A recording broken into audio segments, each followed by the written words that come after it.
le Flash Info. Et on commence par cette bonne nouvelle. La femme âgée de 38 ans qui avait disparu de son domicile à Tour-la-Ville depuis mardi soir a été finalement retrouvée ce dimanche midi, saine et sauve, à proximité du viaduc de Fermonville. Et ce alors que les recherches par les gendarmes et des bénévoles se poursuivaient. Consciente mais en hypothermie, elle a été prise en charge par les pompiers et transportée à l'hôpital Pasteur de Cherbourg.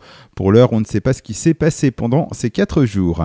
Vendredi, les personnels de ReWare ont pour la première fois rencontré leur futur repreneur. Le leader français du service informatique Capgemini a tenté de convaincre les 480 salariés du bien fondé du rachat de la filiale d'Areva.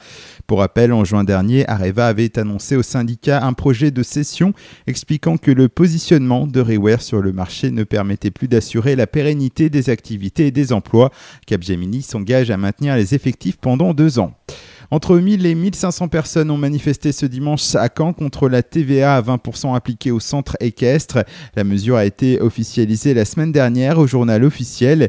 À compter de 2014, les clubs devront se mettre en conformité avec la législation européenne. Les cavaliers estiment la mesure injuste et discriminatoire puisque le monde des courses hippiques n'est pas touché par cette augmentation de la TVA.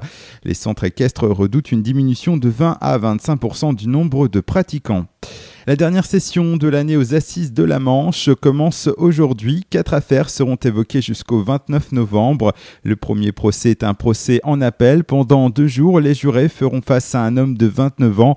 En première instance, ce dernier avait été condamné à 8 ans de prison par la cour d'assises de l'Orne pour viol et violence.